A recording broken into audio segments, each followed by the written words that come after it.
Okay, maybe this week on our first episode of the year. Do you guys miss me? You missed me while I was gone? Rhetorical question. Yes, you do. Jason DeBias, I'm back, and I'm usually expecting some phone calls or some Skype calls, but not today, because live in the command center, I have Troy Field. My vote for Newcomer of the Year last year. AVP, hopeful to AVP main draw, and here he is. What's up, Troy? How's it going, Jason? Cool, man. All right, hold up. Let me do one of these so people know it's a normal day. So let's before I start with anything, let's talk about the hat. So Is this a Karch Karai tribute? 100%. I came to the sport late in life and watched Karch on YouTube. Okay. And that's kind of how I learned the game, was watching old school volleyball. And, people wear 23 in the NBA, to give back to Michael Jordan. And I figured, why not? And it started off when I was just playing with a bunch of old dudes who actually have played with Karch. And now I've kind of just taken it to the big stage. And I love it. It's actually a great hat. I have a ton of them. So. And I wouldn't use the term gimmicky. I mean, like certain people have like wrestlers have like this gimmick or whatever, that the people's eyebrow rock or whatever, to get people to remember you. The McKibbins, they're pretty, unmistakable to find. Sometimes Dougherty's 7'1", you ain't gotta do shit. Yeah, exactly. Right? Yeah, you're there. So it's one. So I like it because they're like, who's Troy Field? I'm like the dude that jumps out of the stratosphere with a pink hat. And I still feel like I should be getting started, but I gotta ask another question. My hand's forced. You have a video, and and it's gonna be we're gonna run the clip because this is gonna be delayed. This is live. Yeah. Sorry guys, but it's gonna be delayed. You have a video of you touching the pier, just running start, touching the bottom of the pier. Was that Manhattan Pier or Huntington? It was Huntington. That was Huntington. Yeah, Huntington. Holy shoot. Wow, cool, man. We're gonna of course that clip's gonna be on the thing, and we're probably showing it right now as we speak, because it would be an injustice not to have Troy Field on without that. Okay. We were talking about where you're from a little bit.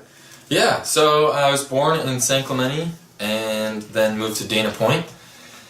And oddly enough, when I was in high school, I moved to Louisiana. Mm-hmm. And so in Louisiana, I grew up playing soccer, so I continued that in Louisiana. Mm-hmm. Played soccer a lot. And after I graduated, kind of like the day of graduation, just got in my car and drove out here. Wow. And that was in 2012. And the Olympics were going on then. And I saw beach volleyball on the Olympics. And which year? London. London, okay. Yeah, that was Reckerman and... Yeah. Cool. And so I saw volleyball and was like, hey, that's pretty cool. I'll try that. And here you are. Here I am. So it's cool. It's awesome. Listen, all the way from various partners you played with to the qualifier, to the upper end of the qualifier. Manhattan Beach last year. Main draw. You and, I believe, Orlando, right? Yeah, Orlando. Rosario. Mm-hmm. Talk to me about... let's walk me through qualifier round 3. Match is over. You realize it's real. It's the hotbed of beach volleyball, if not the Mecca. Maybe Hermosa Beach is the hotbed. Match is over. You're looking at Orlando. He's looking at you, and you're like, "We're going to the draw." Walk me through it. Yeah. I mean, it was pretty surreal. I didn't think that would happen because it was my second AVP event. And we kind of went into before the match to get in, or after we made it in. All right. Before the match, I was kind of just thinking like, all right, we got this. And everybody was telling me who we had, and they're like, it's a cakewalk. Like, who'd you play? We played Alexis Gabriel. Oh. And Espina. No, Alexis Gabriel. Sorry. Yeah, Alexis Gabriel and somebody else that I forget what their name was. But everyone's like, oh, you should win. And we totally coasted, and that was a very talented team. Yeah. Well, 2 things are going to happen when everybody tells you should win. You win by a lot, or you're just... They played great. They're both amazing competitors, and so we dropped the first set, and that's when it was kind of like, let's go. Yeah. And won the second one, and that free scoring just made my heart just like burst out of my chest because we had it, I think it was 14-10, and it was just back and forth. And it's after the whole qualifier. My legs are dead.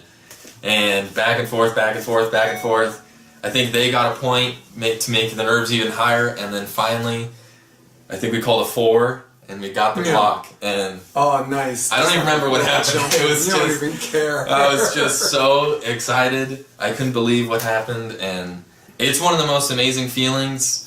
Is just you finally make it in, and so hopefully I only have to do one more this season. That's it. Man, I only want to do. That's it. All about those points, right? I just want to do one qualifier, and that's it, and have that be the end of my qualifying career. But John Merritt said it perfect. He's like, "What is 2 more matches? What is 3 more matches? If you're a good enough team, you should be able to." Well, I mean, of course, John Mayer's going to say that because, like, can we think of one player, maybe Billy Allen or Todd Rogers, who uses the least amount of energy for the best result? This dude looks bored out there, and then when he needs him, was like, whoosh. Right? 1,000%. Yeah. I think my first time playing with John, I was about to quit volleyball. I thought I was the worst volleyball player who ever stepped on the court because he doesn't say anything. He's just like, "Oh, that was a great set. That was a bad set." And he would hit the ball out, he would serve out, and I was like, "Oh, I don't know what I'm doing." And then finally learning who he is and getting to know him was so cool. And I think that's definitely an attitude that you can definitely model when you're playing because he doesn't get nervous. John Mayer, 2-time AVP champion, played with Ryan Doherty, is currently playing with Trevor Crabb. All about that growth mindset, always about looking from the middle up as opposed to like what you didn't do. I mean, I had the pleasure of working with him at LMU, and he brought me on because he likes to learn from everybody. But I've been coaching 19 years, but John, you got the raw end of the deal on that one. I learned more from you. Sorry. Got screwed. Happens like that. All right, let's jump ahead a little bit. Well, not significantly because it was actually not that far from Manhattan Beach. Let's talk about NORCECA Qualifier. Tell everybody who your partner was. So, I'm not sure if you've heard of this guy. He's not really well known. I'm kidding. I played with Reid Priddy. Yeah. So, 4-time Olympian indoor. He's got 1 gold medal. 2008. And bronze in the most recent in Rio. Probably would have had a goal if they started them against Italy, but that's another story. Yeah, that's a whole nother video. Yeah. But, unbelievable guy. And how we got into the qualifier was an interesting story because before the qualifier, I went to New Zealand with Ian Satterfield, and we had a blast. And before that, I was always texting Reid, like, "Hey, if you ever need one, if you ever need one, if you ever need one," and he never really got back to me. It was just communication problems. And then when I get back from New Zealand, my phone was stolen. And he's like, "Oh, jeez." I see Reid at the beach, and he's like, "Hey, did you get my 3 texts?" And my jaw just drops. I'm like, of course, when I lose my phone.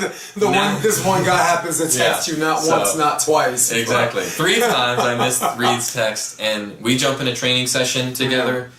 And I think it was like a couple days before the qualifier. He was... mentioned to me, he's like, "Hey, do you want to do this NORCECA qualifier?" And we thought the deadline passed. I emailed Sean Scott. I was like, "I will do anything if you extend the date." And he ended up extending the date till Sunday. So we got into the qualifier, and Reid and I played together, and we qualified. That was fun. So, Where'd you go?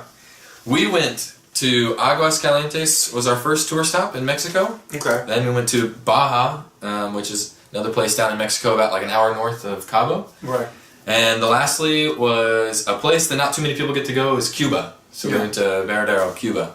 You got a second and a third? We got in Aguas, got second. Okay. In La Paz, got second. And in Cuba, we got third. Okay. So we were able to podium all 3 times. I think we were the only team to do that.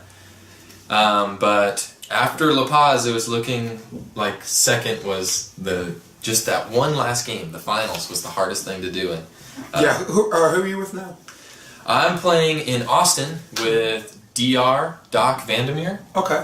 He's from the Bay Area, near San Francisco, and so we're running Austin. It's the guy that I've lost to twice this year. So I figured he's beaten me twice. Let's get on the same side. I'm sick and tired of this. You know, maybe you should play the next tournament with Rob McLean. He probably shares your same sentiment. Exactly. The only 2 tournaments you played, you had to play them twice. Exactly. And it was, God, I mean, that was one of those things where I felt like who got out of your bracket was probably going to get to the draw. Yeah. All right, so that's cool. You and Vandermeer. All right, so I have some fan questions, but you got your phone next to you over there, and since yes, we're Facebook Live right now, check to see if someone, while I'm asking you these questions, check to see if people are actually asking you questions. All right, let's see. Since we're living right now. My first question, from me. Mm-hmm. Should Huntington FIVB be a yearly thing? I think 100%. Yeah. I thought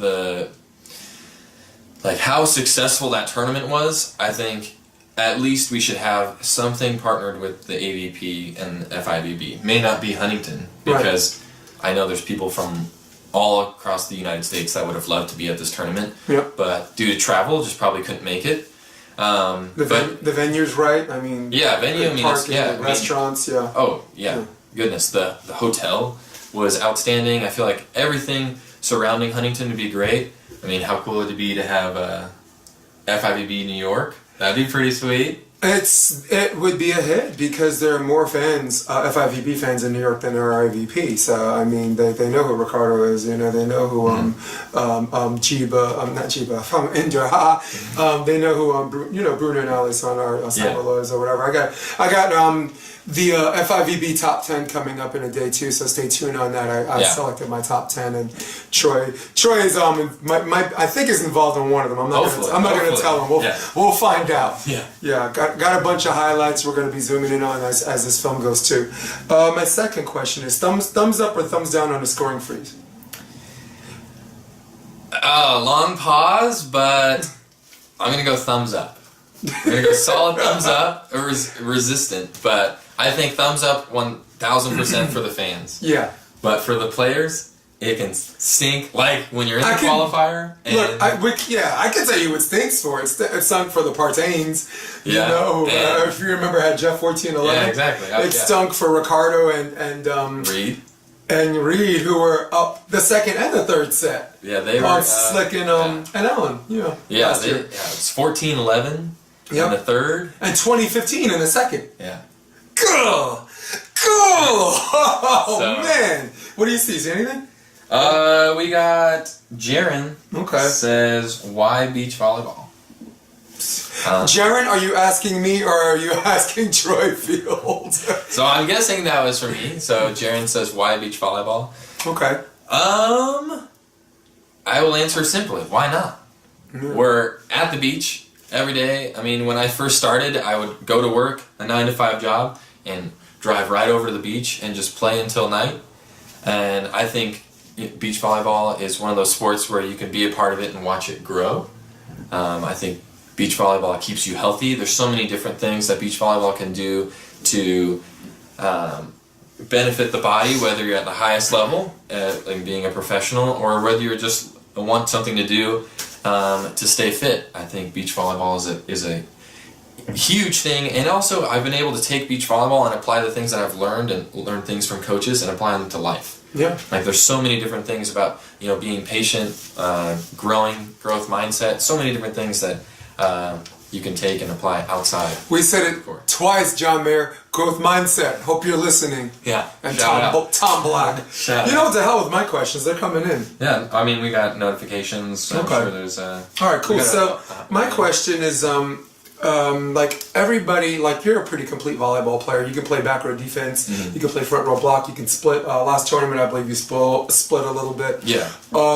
What's the one thing you bring to the table fundamentally that is kind of like a signature for you that everybody sticks out? Everybody's like, Troy feels an excellent this. I feel like when people think of me, they either think of the pink hat or my vertical, and just jumping high. But one thing that I'd hope that I'm giving off is just like 100% effort, and that when I hope people that they think of me that I want to like die on the court, like they're gonna have to drag my body off because I want to give everything I got.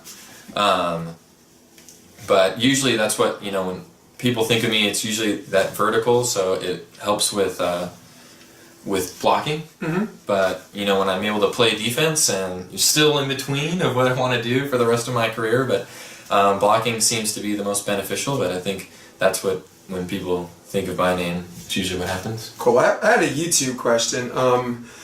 You play both sides of the net. Which are you comfortable? You have a preference?